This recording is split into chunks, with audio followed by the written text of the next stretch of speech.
पिछले वीडियो में मुस्लिम लीग का उदय हमने देखा। अब हम देखते हैं कि मुस्लिम लीग अस्तित्व में क्यों आया। Factors responsible for establishment of Muslim league. मुस्लिम लीग के स्थापना या उसके गठन के पीछे का कारण क्या है। पहला कारण है majority of Hindus in Indian national Congress.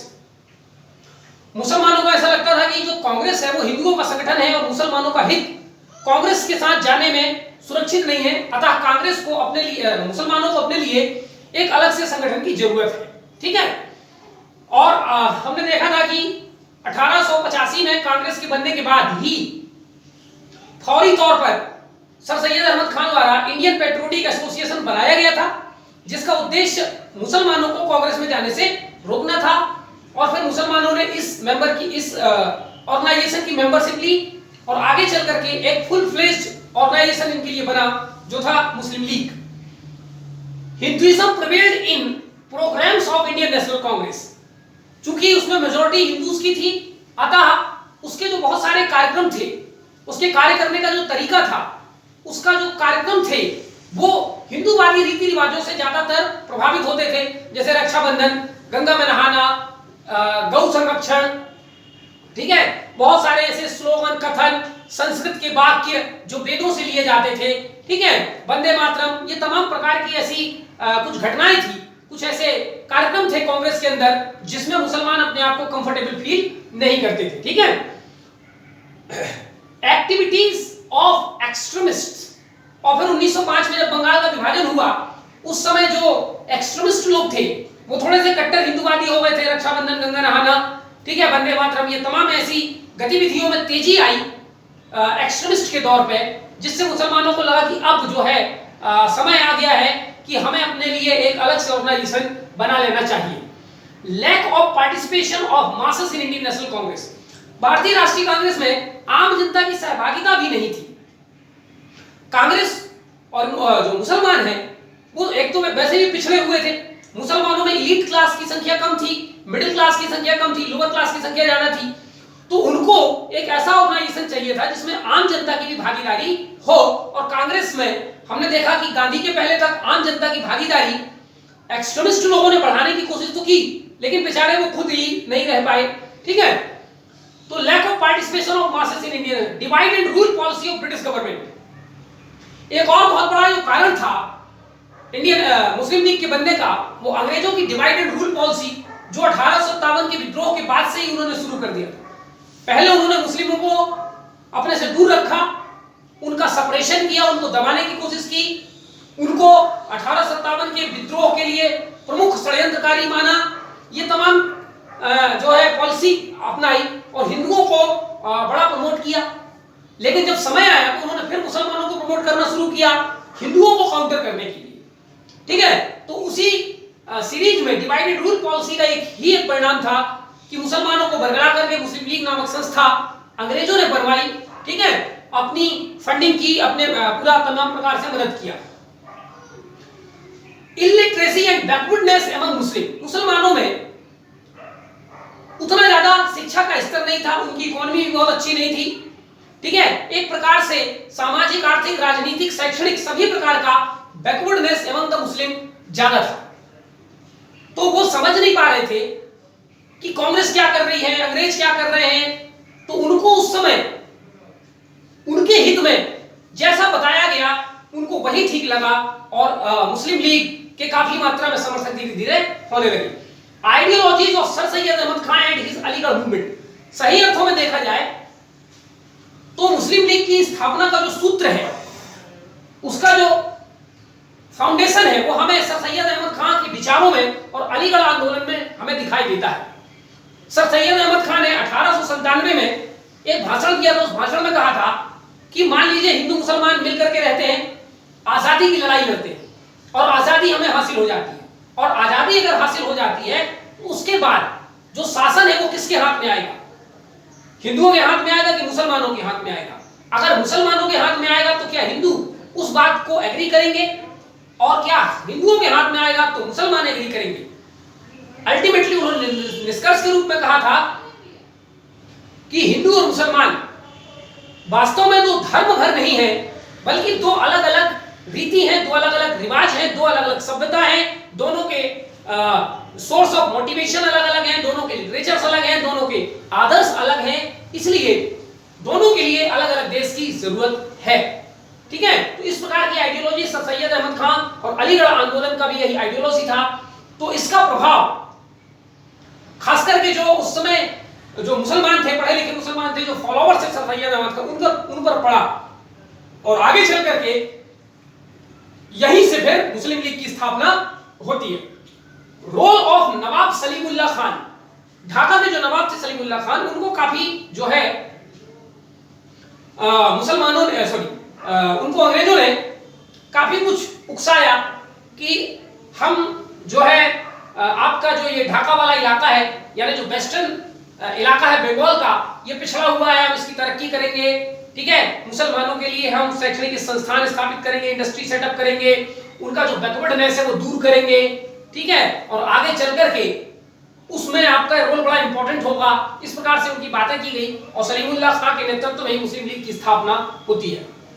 ठीक है, seeds of two nation theory, Muslim League की स्थापना का एक बहुत बड़ा कारण जो अलीगढ़ मूवमेंट से सर सैयद अहमद खान के समय से ही दो राष्ट्र सिद्धांत का बीज पड़ चुका था और अब मुसलमानों को लगने लगा था कि वास्तव में हमारे हित हिंदुओं के साथ सुरक्षित नहीं है, हमारे लिए एक अलग से देश चाहिए। ये जो सिद्धांत था, इस सिद्धांत ने भी मुस्लिम लीग की स्थापना में बहुत महत्वपूर्ण भूमिका का निर्वाह किया।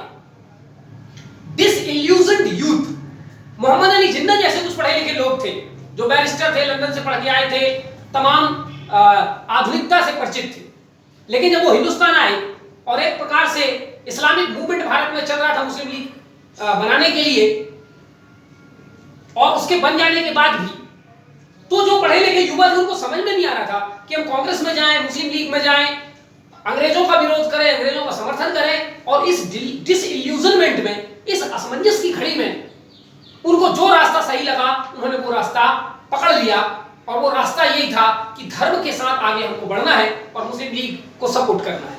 ठीक है, तो ये 10 बड़े कारण थे जिसके कारण से मुस्लिम लीग अस्तित्व में आई।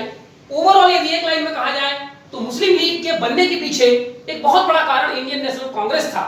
उसकी जो एक नॉन सेकुलर अप्रोच रही है, ठीक है, और मुसलमानों, क्योंकि कांग्रेस जो है ऑलरेडी जो शुरू में थी वो एलीट क्लास लोगों का ऑर्गेनाइजेशन था, मुस्लिम्स में एलीट्स कम थे, इसलिए मुसलमानों को इस योग्य कांग्रेस में नहीं माना गया कि वो हमारे साथ आकर के और एक राष्ट्रीय आंदोलन के रूप में आगे बढ़ सकते हैं, और उनसे दूरी रखी गई, और यही दूरी अल्टीमेटली मुस्लिम लीग के गठन का कारण बनी। ठीक है, इसके अलावा दूसरा महत्वपूर्ण कारण अंग्रेजों की फूट डालो शासन करो की नीति तो थी। अच्छा, नॉट मुस्लिम लीग का जो कॉन्स्टिट्यूशन है, मतलब उस मुस्लिम लीग क्या नियम करेगी, क्या आगे कैसे उसको काम करना है, तो constitution of Muslim league was called green book. इसका संविधान जो बना था मुस्लिम लीग का, उसको ग्रीन बुक कहा जाता था। रिटन बाय मौलाना मोहम्मद अली जिन्ना, नहीं जिन्ना दूसरे व्यक्ति, ठीक है, मौलाना मोहम्मद अली द्वारा इसका संविधान बनाया गया था 1907 में। M.A. जिन्ना यानी मोहम्मद अली जिन्ना ने मुस्लिम लीग को 1913 में ज्वाइन किया है। ठीक है, इसके पहले तक वो कांग्रेस में थे और बाल गंगाधर तिलक के वकील थे। बाल गंगाधर तिलक बार-बार जेल जाते रहते तो उनके ये परमानेंट वकील हुआ करते। Muslim participation in Indian national Congress decreased from 11% in 1921 to 4% in 1923। Muslim League के बन जाने के बाद ही जो है कांग्रेस से मुस्लिम सदस्यों की संख्या कम होने लगी, और 1921 में जिसमें कांग्रेस में 11% मुस्लिम थे, उसमें घट करके केवल 4% रह गए। ठीक है, actions taken by Muslim league, Muslim league ने कौन कौन से महत्वपूर्ण कुछ कार्य किए 1947 तक, ये देखते हैं। सपोर्टिंग, अपने मुस्लिम लीग बनने के बाद से ही ठीक पहला काम उन्होंने किया कि बंगाल का जो पार्टीशन हुआ था उसको सपोर्ट कर रहे थे। अपोजिंग स्वदेशी एंड बायकॉट मूवमेंट, और स्वदेशी बायकॉट मूवमेंट का विरोध कर रहे थे। Maintaining distance from Indian national Congress and Hindus, Muslim league बनने के बाद इन्होंने इंडियन नेशनल कांग्रेस से और हिंदुओं से थोड़ी दूरी बना के रखी, क्योंकि इनका अपना एक ऑर्गेनाइजेशन बन चुका था, इनके अपने सिद्धांत थे, इनको क्या करना है, इनके पास अपने लीडर्स थे। लॉयल्टी टुवर्ड्स ब्रिटिश गवर्नमेंट, अंग्रेज सरकार के प्रति पूर्ण श्रद्धा और पूर्ण भक्ति प्रदर्शित करना, उनके खिलाफ कुछ नहीं करना, बल्कि उनके खिलाफ कुछ यदि कांग्रेस द्वारा किया जाता है तो बीच में आकर के खड़े हो जाना, अंग्रेजों को प्रोटेक्ट करना। डिमांड ऑफ सेपरेट इलेक्टोरल, ठीक है, इन्होंने मुसलमानों के लिए पृथक निर्वाचन की मांग की, जो कि 1909 में मॉडल इंटो रिफॉर्म या इंडियन काउंसिल एक्ट के द्वारा पूरी की जाती है। फिर जब सेपरेट इलेक्टोरेट की मांग इनकी पूरी हो जाती है तो फिर ये कुछ सीट रिजर्व कराने की बात करते हैं। जब कभी चुनाव होगा तो हमारे लिए फलाने इलाकों से हमारे लिए कुछ सीट रिजर्व कर दिया जाए, लेकिन अंग्रेजी सरकार और कांग्रेस दोनों उनका विरोध करती है, तो ये नहीं हो पाता। फिर आगे चल करके ये अपने लिए एक सेपरेट नेशन, मुसलमानों के लिए एक अलग से देश की मांग करना शुरू करते हैं, और पहली बार खुल करके ये मांग जो बड़े महत्वपूर्ण उर्दू के कवि हुए हैं सर मोहम्मद इकबाल द्वारा 1930 में ये मांग रखी गई थी। ठीक है, अब ये यहां पर थोड़ी सी कंट्रोवर्सी है कि जो मोहम्मद इकबाल है एक राष्ट्रवादी कवि थे, सारे जहां से अच्छा हिंदुस्तान हमारा, ये गीत उनका लिखा हुआ है। अब इसमें डाउट ये है कि इन्होंने भारत से अलग मुसलमानों के लिए एक देश मांगा था, या भारत के साथ रहते हुए मुसलमानों के लिए एक अलग से प्रांत मांगा था कि हमारे लिए जितने मुस्लिम मेजॉरिटी इलाके हैं उनको इकट्ठा करके मुसलमानों के लिए एक अलग से व्यवस्था अंग्रेज कर दें, जो व्यवस्था पूरे हिंदुस्तान में इंप्लीमेंट की जाती है वो हमारे लिए इंप्लीमेंट ना करें। इसमें इतिहासकारों में अलग अलग मत है, ठीक है, खास करके कांग्रेस, जवाहरलाल नेहरू, सरदार पटेल, इन लोगों का जो कहना है कि मोहम्मद अली जो ये मोहम्मद इकबाल साहब थे, इन्होंने हिंदुस्तान से अलग एक पाकिस्तान की मांग की थी, यानी एक अलग देश बनाने की मांग की थी। लेकिन सुमित सरकार और कई आधुनिक इतिहासकार हैं, इरफान हबीब जैसे हैं, उनका कहना है कि मोहम्मद इकबाल साहब ने मुसलमानों के लिए एक अलग क्षेत्र मांगा था, अलग देश नहीं मांगा था। ठीक है, तो अब इसमें कंट्रोवर्सी क्या है वो हम लोग यहां समझने की, जहां तक ज्यादातर इतिहासकारों का कहना है कि मोहम्मद इकबाल ने पार्टीशन का सपोर्ट नहीं किया, उन्होंने कभी एक ऐसा देश पाकिस्तान नाम नहीं दिया था उन्होंने कि मुसलमानों के लिए एक अलग देश दे दिया है। उनका कहना था कि जो मुस्लिम बहुल इलाके हैं भारत में, जैसे कि north west frontier province, Balochistan, Punjab और सिंध, इन चार इलाकों को मिलाकर, इस समय ये चार इलाके भारत के मुस्लिम डोमिनेटेड थे, इनको मिलाकर के मुसलमानों के लिए एक अलग क्षेत्र, एक अलग टेरिटरी बना दिया जाए और वहां का शासन, प्रशासन, नियम, कानून, व्यवस्था सब मुसलमानों के हिसाब से किया जाना चाहिए, और बाकी जो बच गया इलाका जहां पर हिंदू डोमिनेटेड है वहां पर हिंदुओं के प्रकार से अलग प्रकार का शासन जो वहां पर किया जाना चाहिए। ठीक है, तो ये बात यहां पर समझनी है। ठीक है, रेंटेड कम्युनिज्म एंड राइट्स, मुस्लिम लीग की एक बहुत बड़ी गलती ये थी कि जब उन्होंने अपने लिए एक अलग से देश मांगना शुरू किया और बार-बार ब्रिटिश सरकार और कांग्रेस उसका विरोध करती थी, तो मुस्लिम लीग हिंसा पर उतारू हो गई और वो ऐसे बहुत सारे कट्टरपंथी लोगों को पैसा देकर के हिंसा करवाने लगी। ठीक है, रेंटेड माने किराए पे लोगों को रखा और हिंदुओं को, सिखों को और जो गैर मुस्लिम थे उनके प्रति संप्रदायवाद की भावना भड़काना, हिंसा भड़काना और दंगे भड़काने का काम मुस्लिम लीग ने किया। उनका ऐसा करने के पीछे प्रयास ये था कि किसी भी प्रकार से थक करके, हार करके कांग्रेस भी स्वीकार कर ले और अंग्रेज भी सरकार स्वीकार कर ले कि मुसलमानों को एक अलग देश दे दिया जाए। ठीक है, तो मुस्लिम लीग ने वास्तव में सही ढंग से पाकिस्तान नहीं बनाया या पाकिस्तान की मांग नहीं की, उसने हिंसा भड़का कर, और आखिरी में हमने देखा कि जब तय हो गया कि भारत का विभाजन होना है तो कितना भयानक रक्तपात हुआ था, लाखों हिंदू मुसलमान दोनों तरफ से मारे गए थे।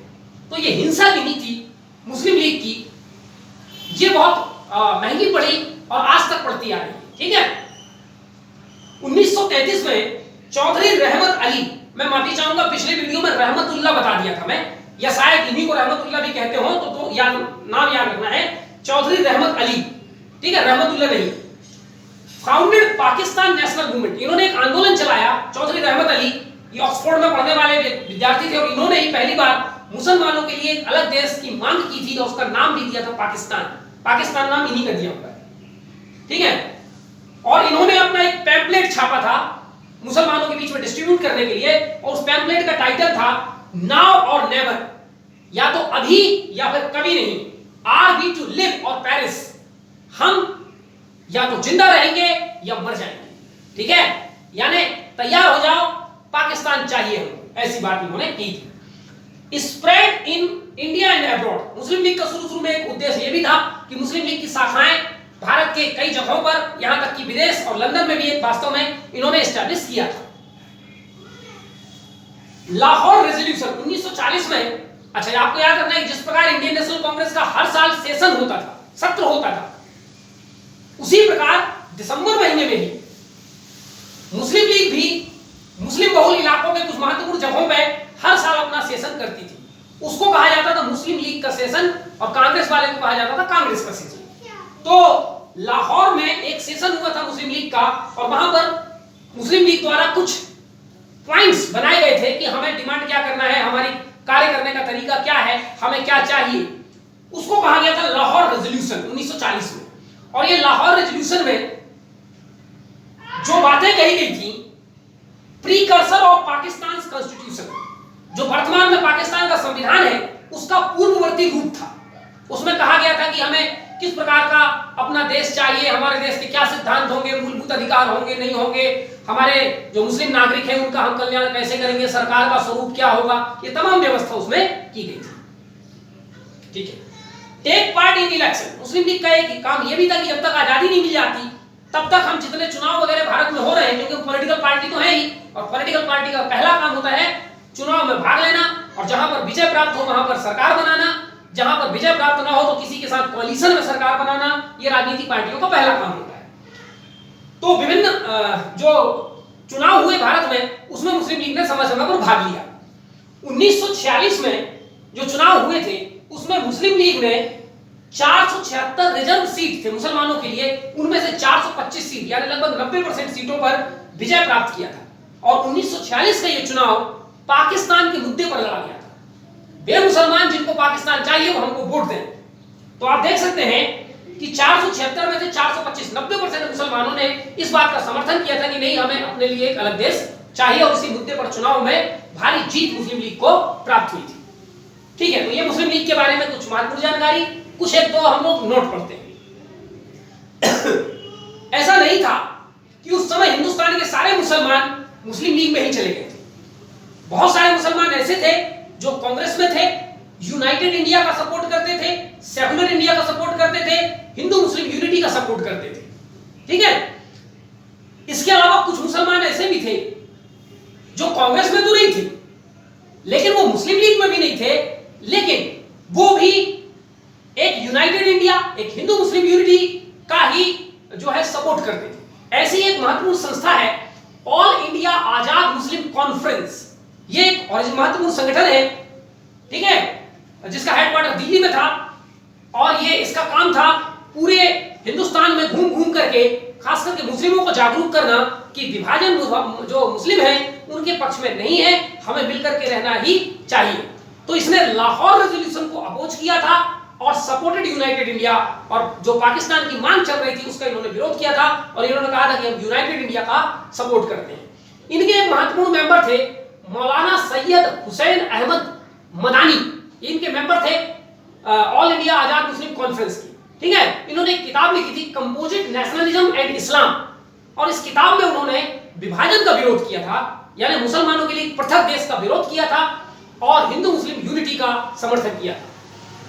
इसी के एक और महत्वपूर्ण सदस्य थे अल्लाह बख्श। ठीक है, अब ये अल्लाह बख्श हैं, मौलाना सैयद हुसैन अहमद मुदानी हैं और भी जो मेंबर हैं आजाद मुस्लिम कॉन्फ्रेंस के, इनके बीच में और मुस्लिम लीग के बीच में दूरियां पैदा हो गई, क्योंकि मुस्लिम लीग पाकिस्तान का समर्थन करती थी और ये लोग पाकिस्तान का विरोध कर रहे थे, इसलिए इनके बीच में दूरियां आ गई और मुस्लिम लीग ने इनको भी मरवा दिया। ठीक है, इनमें से जो अल्लाह बख्श है उनका तो हत्या करवा दिया गया मुस्लिम लीग के जो भी सपोर्टर रहे होंगे उनके द्वारा, और जो मदानी है उन पर कई बार हमला हुआ, कई बार ये बहुत ज्यादा जो है गंभीर रूप से चोटिल भी हुई। Muslim League paid assassins money for every Hindus and Sikhs. आखिरी के दिनों में यानी 1942-43 यानी भारत छोड़ो आंदोलन के बाद से मुस्लिम लीग बहुत ज्यादा कम्युनल हो गई थी, बहुत ज्यादा ऑर्थोडॉक्स हो गई थी और हिंदू सिख इत्यादि से बहुत ज्यादा घृणा करने लगी थी, बहुत ज्यादा हिंसा पर उतारू हो गई थी, क्योंकि उसको और कोई रास्ता दिख नहीं रहा था पाकिस्तान लेने का, क्योंकि बार बार अंग्रेजों ने मना किया कि हम पाकिस्तान नहीं देंगे, कांग्रेस ने बार बार विरोध किया, इवन जो मुस्लिम लीग में से एक बार ऑल इंडिया आजाद मुस्लिम कॉन्फ्रेंस की मीटिंग चल रही थी दिल्ली में, और लाहौर में मीटिंग चल रही थी मुस्लिम लीग की। तो लाहौर में मुस्लिम लीग के पास जितने लोग आए थे उससे 5 गुना ज्यादा मुस्लिम लोग ऑल इंडिया आजाद मुस्लिम कॉन्फ्रेंस के कार्यक्रम में आए थे। ठीक है, तो धीरे धीरे मुसलमान भी जो मुस्लिम लीग के थे या और जो मुसलमान थे, इधर कांग्रेस भी अवेयरनेस फैलाने का काम कर रही थी, गांधी भी आ गए थे, गांधी ने खिलाफत आंदोलन का समर्थन किया था। तो धीरे धीरे कांग्रेस के माध्यम से मुसलमानों का दिल जीता जा चुका था और बहुसंख्यक मुसलमान विभाजन के पक्ष में नहीं थे। इसलिए जो कुछ कट्टरवादी नेता थे जिन्होंने अब तक लड़ाई ही लड़ी है पृथक पाकिस्तान में, अगर पृथक पाकिस्तान नहीं बनता तो उनका अस्तित्व ही खत्म हो जाता। इसलिए जब उनको लगा कि पाकिस्तान हमें किसी तरीके से सही तरीके से मिलने वाला नहीं है, तो उन्होंने भयानक मात्रा में हिंसा भड़काना शुरू कर दिया और मुसलमानों को पैसे दे दे करके उनको कहा गया कि जो जितनी ज्यादा मर्डर, जो जितनी ज्यादा हत्या करेगा उसको उतना ज्यादा पैसा दिया जाएगा। ठीक है, तो ये सब एस्टैब्लिश्ड फैक्ट है। ठीक है, बड़े बड़े इतिहासकारों ने ये सारी बातें लिखी हैं। तो हिंदू और सिखों की हत्या करने के लिए पैसे दिए जाते थे। ठीक, और जब मुस्लिम लीग तक ये खबर पहुंचती थी वो हाथ खड़े कर लेते हमें नहीं मालूम कौन करवा रहा है, और ना ही वो इस बात की निंदा करते थे कि नहीं ये जो भी हो रहा है ये गलत है, हम इसका विरोध करते हैं और हम पता करेंगे कि हमारे जानकारी में यदि कोई ऐसा व्यक्ति आता है और वो हमारे ऑर्गेनाइजेशन का मेंबर है तो हम उसको विड्रॉ कर निकाल देंगे। ऐसा कुछ संतोष की बात या ऐसी कोई निंदा वाली बात इनके द्वारा नहीं की गई, जिससे पता चलता है कि ये इन्हीं के द्वारा सब कुछ करवाया जा रहा था ताकि हिंसा इतनी ज्यादा मात्रा में भारत में फैले कि अल्टीमेटली हार करके मुसलमानों को पाकिस्तान दे दिया जाए। तो जिस तरीके से पाकिस्तान बना उस तरीके से आज भी पाकिस्तान जो है वो चल रहा है। ठीक है, तो यहां तक हो गए ये मुस्लिम लीग के बारे में कुछ महत्वपूर्ण जानकारी। ठीक है, थोड़ा डिटेल से जानना इसलिए जरूरी है क्योंकि जब तक हम गंभीरता से किसी भी चीज को नहीं जानेंगे तब तक हमारा दिमाग व्यापक लेवल पर खुलेगा नहीं और आंसर राइटिंग में हमें मदद नहीं मिलेगी। ठीक है, कुछ महत्वपूर्ण उग्रवादी नेता, गरम दल के कुछ महत्वपूर्ण नेता, उनकी हमें थोड़ा सा बायोग्राफी वगैरह भी देखनी है। ठीक है, बाल गंगाधर तिलक और लाला लाजपत राय, इन दोनों के बारे में मैं पहले ही करवा चुका हूं। तीसरे महत्वपूर्ण नेता है बिपिन चंद्र पाल, 1858 से 1932, लाल बाल पाल में तीसरे महत्वपूर्ण नेता, फादर ऑफ रेवोल्यूशनरी थॉट्स। ठीक है, father of revolutionary thoughts in India. Bharat में जो क्रांतिकारी विचार का जन्मदाता इनको माना जाता है और इन्हीं के कुछ महत्वपूर्ण विचारों के माध्यम से भारत में क्रांतिकारी आंदोलन का दौर जो है वो शुरू हुआ है। One of the mightiest prophets of nationalism, Aurobindo Ghosh जो कि गरम दल के एक नेता थे, उन्होंने इनके बारे में कहा है कि भारतीय राष्ट्रवाद के महत्वपूर्ण पैगंबरों में से एक महत्वपूर्ण पैगंबर बिपिन चंद्र पाल भी थे। ठीक है, गांधीयन मेथोडोलॉजी, जो गांधीवादी शैली थी कार्य करने की, उनको ये जो बिपिन चंद्र पाल हैं वो कहते थे कि Gandhian methodology is magic not logic. ठीक है, ये जादुई शक्ति के आधार पर, जादू के आधार पर काम करते हैं, इनमें कोई लॉजिक नहीं होता। ऐसा क्यों कर रहे हैं, कोई लॉजिक नहीं है, ऐसा क्यों नहीं कर रहे हैं, कोई लॉजिक नहीं है। इस प्रकार से गांधीयन मेथोडोलॉजी को ये क्रिटिसाइज करते थे।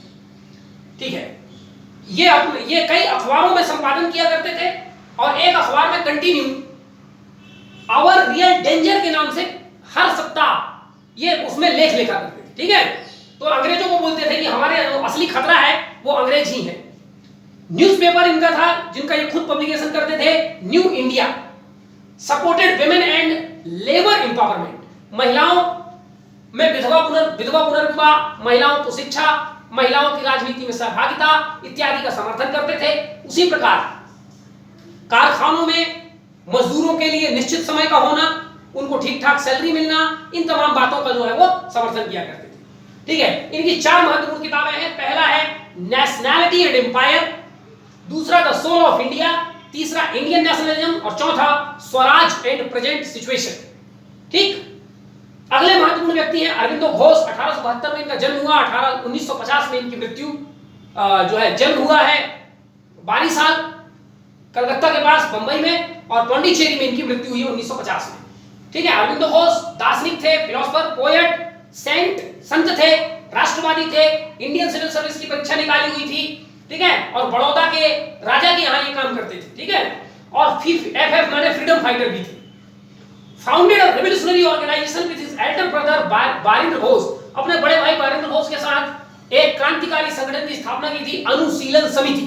यह समिति क्या है उसके बारे में आगे देखेंगे। इम्प्रिजन्ड ड्यूरिंग स्वदेशी and boycott movement for 18 month, 18 महीने के लिए इनको जो आंदोलन चल रहा था बंगाल में उसके कारण इनको जेल की सजा हुई थी। ठीक है, जब ये जेल से छूट गया है तो इन्होंने एक स्टेटमेंट दिया था, when I went to jail, जब मैं जेल गया, the intensity of movement was high, जो आंदोलन चल रहा था स्वदेशी और बायकॉट मूवमेंट, उसकी जो तीव्रता थी बड़ी उच्च थी, बड़े जोश खरोश के साथ लोग आंदोलन में भिड़े हुए थे। But now all has gone, लेकिन अब जब मैं रिहा होकर आया हूं तो मैं देखता हूं कि सब कुछ ठंडा पड़ चुका है, सब कुछ जा चुका है। इनको बड़ी निराशा हुई कि जिसके लिए हमने बलिदान दिया, जिस आंदोलन के लिए हमने बड़े बड़े नियम कानून व्यवस्था बनाए, वो आंदोलन एकदम से ठंडा पड़ चुका। इनको बड़ी निराशा हुई और इन्होंने रिटायर्ड फ्रॉम पॉलिटिक्स, राजनीति से संन्यास ले लिया, संत बन गए और पौंडीचेरी में जाकर के इन्होंने एक आश्रम खोल लिया। ठीक है, और वहां पर योग इत्यादि का कार्य ये करने लगे। ठीक है, परफॉर्म इंटरनल योगा, इन्होंने योग की कुछ नई पद्धतियों को विकसित किया था। ठीक है, समाधि, कुंडलिनी, ठीक है, और बुद्धि को जागृत करने के तमाम तरीके, जिसको ये लोग इन्होंने इंटरनल योगा का नाम दिया था। ठीक है, मीरा अल्फोसा एक फ्रांसीसी महिला थी और वो इनकी जो है छात्रा बनी हुई। ठीक है, और इन्हीं के द्वारा पौंडीचेरी में श्री अरविंदो आश्रम की स्थापना की गई थी।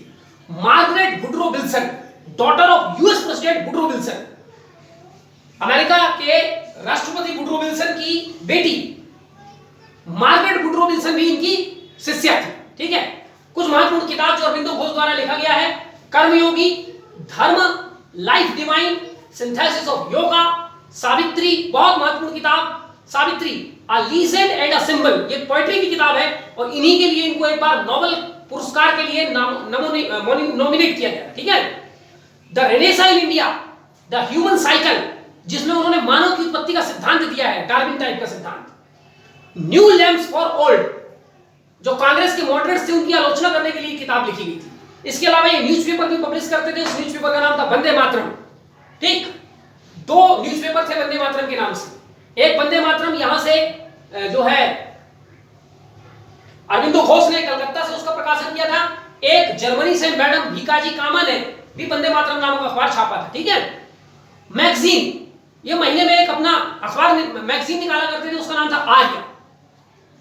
ब्रिटिश अथॉरिटी को ये कहते थे हार्टलेस अथॉरिटी, जो ब्रिटिश सत्ता है, ब्रिटिश शासन प्रणाली है, ये हृदय विहीन सत्ता है, इसमें हृदय नाम की चीज नहीं है। Nominated for Nobel prize twice, 2 बार नोबेल पुरस्कार के लिए ये नॉमिनेट हुए थे।